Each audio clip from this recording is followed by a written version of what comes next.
সম্মানিত ভিউয়ার্স, আসসালামু আলাইকুম। আমি পারভেজ ইপিএস ইউটিউব চ্যানেল এবং পারভেজ ইপিএস ফেসবুক পেজ আপনারা যে যেখান থেকে দেখছেন সকলকে শুভেচ্ছা এবং অভিনন্দন। আমরা আজকে আলোচনা করব অধ্যায় 7-এর মনোভাবা সংস্কৃতি সম্পর্কিত বিষয় নিয়ে। সংস্কৃতির বিষয়টি হচ্ছে কোরিয়ার মেঝেতে বসার সংস্কৃতি বা প্রত্যেক জীবনের প্রয়োজনীয় দ্রব্য সামগ্রী। যে মন হওয়া মানে সংস্কৃতি। আজকের আমাদের সংস্কৃতির আলোচ্য বিষয় হচ্ছে হানগুগুই জোয়াশিক মনহা। টোটাল বাংলা এখানে দেওয়া আছে মেঝেতে বসে খাওয়ার কোরিয়ান সংস্কৃতি, কিন্তু আমরা যদি শব্দগুলোকে ছোট ছোট করে ভাঙি তাহলে আমরা পাবো হানগুক মানে কোরিয়া, সেখান থেকে হানগুক উই মানে কোরিয়ার, জোয়াশিক মানে চলমান বা গৃহবাসের, মনহা মানে সংস্কৃতি। তাহলে কোরিয়ার গৃহবাসের সংস্কৃতিও আমরা বলতে পারি, আবার কোরিয়াতে মেঝেতে বসে খাওয়ার কোরিয়ান সংস্কৃতিও বলতে পারি।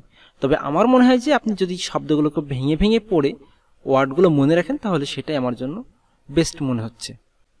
এখন আসুন আমরা বিষয়গুলো ডিটেলস পড়ার চেষ্টা করি। লক্ষ্য করুন, হানগুক মানে কোরিয়া, হানগুগুন কোরিয়ার, ফাদাগে মেঝেতে মানে কোরিয়াতে মেঝেতে আঞ্জাস বসে, স্যাংহোয়া রানুন জীবনযাপন করার। এখানে মূলত স্যাংহোয়াল একটা ওয়ার্ড আর হানুন আলাদা একটা ওয়ার্ড, কিন্তু যখন দুটাকে একত্রে করা হয়েছে তখন টোটালটা আলাদা অর্থ আসছে। স্যাংহোয়াল মানে জীবনযাপন করা, আর স্যাংহোয়াল এর পরে রিয়লের পরে যখন হিয়ত আসছে তখন মূলত হিয়তটা উজ্জ্ব হয়ে যাবে, দিয়ে উচ্চারণ হবে স্যাংহোয়াল রানুন, স্যাংহোয়া রানুন। তাহলে স্যাংহোয়া রানুন জোয়াশিক মুনহাগা, জোয়াশিক মুনহাগা। জোয়াশিক মানে চলমান, মুনহা মানে সংস্কৃতি, আর ফালদাল হ্যাতসুমনিদা মানে সম্প্রসারিত হওয়া বা প্রকাশ পাওয়া।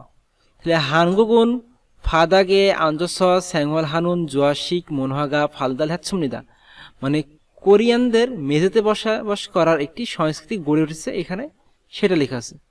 আর আমরা যেটা পড়লাম ভেঙে ভেঙে সেটা আলাদাভাবে পড়লাম।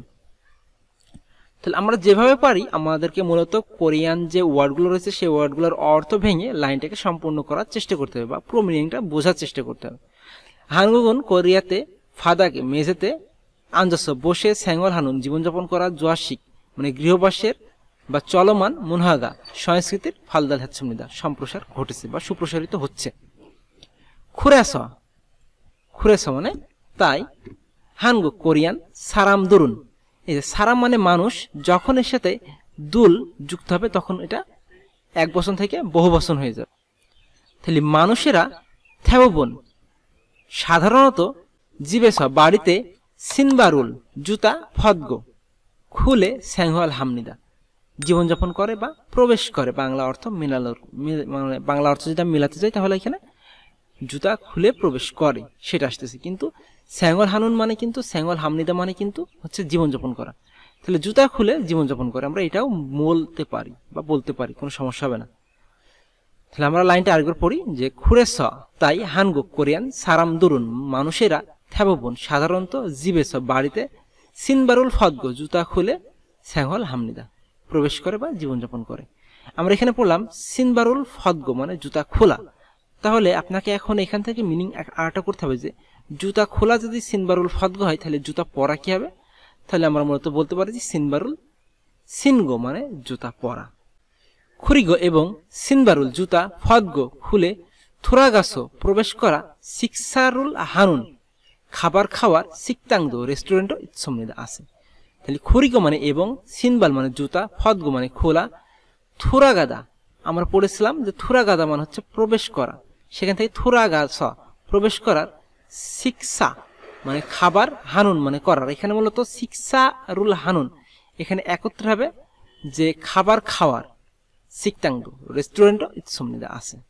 তাহলে সম্মানিত ভিউয়ার্স, আমরা যদি টোটালটা আরেকবার পড়ি যে হানগুগুন কোরিয়ান ফাদাগে মেঝেতে আঞ্জাস বসার, স্যাংহোয়াল হানুন মানে মেঝেতে বসে জীবনযাপন করার, জোয়াশিক মুনহা মানে চলমান সংস্কৃতির ফালদাল হ্যাতসুমনিদা সম্প্রসারিত হচ্ছে। খুরেসতায় হানগুক কোরিয়ান সারাম দরুন মানুষেরা থ্যাববন সাধারণত বা অধিকাংশ জিবেস বাড়িতে, সিনবারুল জুতা ফদগ খুলে, স্যাংহোয়াল হামনিদা জীবনযাপন করে। খুরিগো এবং সিনবারুল জুতা ফদগো খুলে থোরাগাছ প্রবেশ করা শিক্ষা হানুন মানে প্রবেশ করা খাবার খাওয়ার শিখতাঙ্গ রেস্টুরেন্টও ইচ্ছমিদা আছে। আমরা এখানে দুইটা ছবি দেখতে পাচ্ছি, একটা হচ্ছে জুতা খুলে বাড়িতে প্রবেশ করছে আর একটা হচ্ছে জুতা খুলে রেস্টুরেন্টে প্রবেশ করছে। ছবি দুটিকে অবশ্যই আমরা খেয়াল করব। এখন আসুন যে স্যাংহাল ফিলসুফুম মানে হচ্ছে দৈনন্দিন প্রয়োজনীয় দ্রব্যাদি, আর সেমিয়ন দোগো মানে হচ্ছে প্রসাধন। এখানে একটা ওয়ার্ড যে সেমিয়ন দোগো আর একটা সেখানে মিয়ন দোগি মানে রেজার। এই ওয়ার্ড দুটো একটু ভালো করে খেয়াল করবেন, তাহলে কিন্তু ভুল হওয়ার সম্ভাবনা থাকে অনেক সময়, দুটাকে উলট পালট করে ফেলে স্টুডেন্টরা। এখন আসুন আমরা এখানে যে ছবিগুলোতে যে ওয়ার্ড জিনিসগুলো দেখছি সেগুলোকে এখন এখানে কোরিয়ান ভাষাতে ট্রান্সফার করা হয়েছে। তো হচ্ছে রিনশু মানে কন্ডিশনার, রিনশু মানে কন্ডিশনার, শ্যাম্পু মানে শ্যাম্পু, ফিনু মানে সাবান, সিচ্ছল মানে টুথব্রাশ, সিয়াক মানে পেস্ট, সুগন মানে তোয়ালে বা গামছা, মিয়ন্দগি মানে রেজার, হিউজি মানে টিস্যু, খপ মানে কাপ। তো সম্মানিত ভিউয়ার্স, আমরা যে আলোচনাটুকু এখন শুনলাম বা পড়াটা বোঝার চেষ্টা করলাম, আমরা চেষ্টা করব বিষয়গুলো ছোট্ট ছোট্ট ওয়ার্ডগুলো ভেঙে ভেঙে পড়ার এবং পড়াগুলোকে এইভাবে আয়ত্ত করার। আশা করছি আপনি যদি এইভাবে পড়াটাকে আয়ত্ত করতে পারেন তাহলে দেখা যাবে একসময় আপনার কোনো সমস্যা হবে না পড়াশোনা করতে। যে আপনি প্রত্যেকটা জিনিস ভেঙে ভেঙে গ্রামার সহ ভেঙে যদি আপনি পড়েন তাহলে দেখা যাবে বিষয়গুলো অনেক সহজ হয়ে যাবে। তাহলে আমরা যে পড়াটা পড়লাম খুব মনোযোগ সহকারে আশা করছি বোঝার চেষ্টা করেছেন। আর আপনি যদি এইভাবে পড়াগুলো নিয়মিত পড়েন এবং আমার ভিডিওগুলো যদি নিয়মিত এইভাবে দেখেন তাহলে আশা করছি আপনার একসময় এই বইটা শেষ হয়ে যাবে এবং আপনি খুব ভালোভাবে কোরিয়ান ভাষাটাকে আয়ত্ত করতে পারবেন। তো আজকের আলোচনাটা আমরা এখানে শেষ করছি, আবারও দেখা হবে নতুন টপিকস নিয়ে। সে পর্যন্ত ভালো থাকুন, সুস্থ থাকুন, আসসালামু আলাইকুম।